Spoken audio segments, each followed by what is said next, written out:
Okay, and we've got one more in this, well, a few more in this set, but we'll do chapter 6. This is going to be 3 of, I don't know, probably maybe 6 of these, I don't know.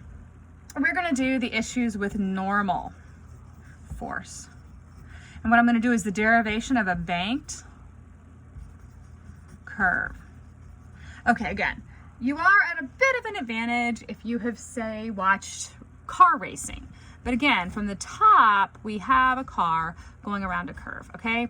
The friction weirdly does not matter. If you know anything about NASCAR, you know that the tires are bald. Why can the tires be bald? They do have enough grip to move the car forward, but they don't need to have a whole lot of grip in the curves because the curves aren't flat. The curves are banked.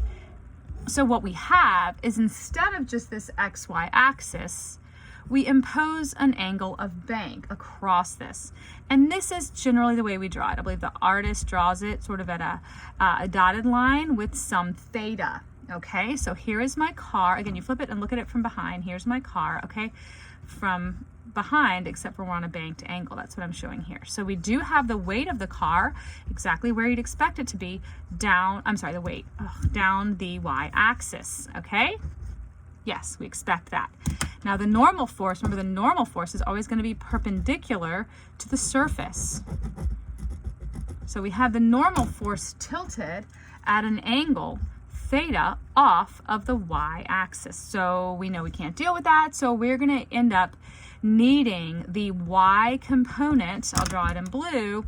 We're going to need this component and this component. So we're going to need normal sub y and the normal sub x. So we're going to have a little bit more work to do. We also have to remember in what plane is the curve. And the curve is again, I can't draw this, but the curve is again in the x direction. So let's sum forces in the y equals mass times acceleration in the y. It's not falling into the earth or flinging up into the air. So this equals 0. What are my forces in the y direction? I have the y component of the normal force up minus weight equals 0. What is the y component of normal force? It's normal shares the angle. So normal cosine theta minus weight equals 0. Okay. Put a circle around that, not a box. We're going to need that in a minute. We sum forces in the x. This is where we're going to have the circular motion. Okay. So this is going to equal mv squared over r. But what are the forces? Like I said, it's a banked angle, so the only force is the normal force in the x. Normal x equals mv squared over r. What is the x component? It's opposite the angle, so normal sine theta equals mv squared over r. Circle. Now I have two equations, and I have got to be able to solve these out. So what I'm going to do is I'm going to solve the simpler one for solve y direction for n. Now, I'd like you to stop the video and try that yourself. So solve this for n. Okay, I'm going to keep going. Normal cosine theta equals weight. Divide both sides by cosine theta. Okay, normal equals weight over cosine theta, which equals mg over cosine theta.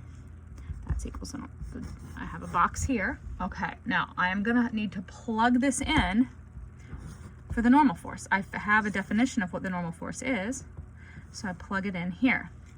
So mg cosine theta, I'm plugging that in, times sine theta equals mv squared over r.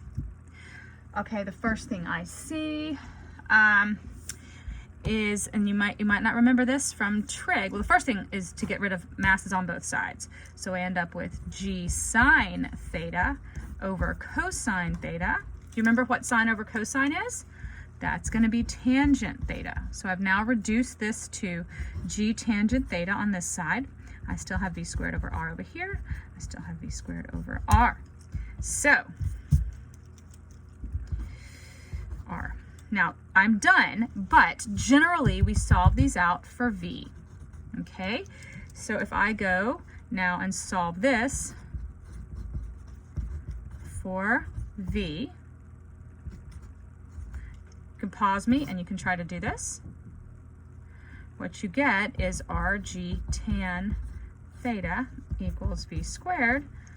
So therefore, V equals square root of RG tan theta. The mass canceled out. So you should have, again, the same, that's a square root, a little hard to see. You should have the same angle of bank regardless of the mass of the vehicle. Yes, there are some issues with, you know, top heavy vehicles and such, but that's dealing with things like drag and such that we're not dealing with right now. So this is the max safe velocity through a banked angle. So max safe V through a banked angle is RG tan theta. If you remember back to the one I did before, the max safe velocity on a flat curve, velocity is square root of RG mu s. So I would mark these two down and remember these two.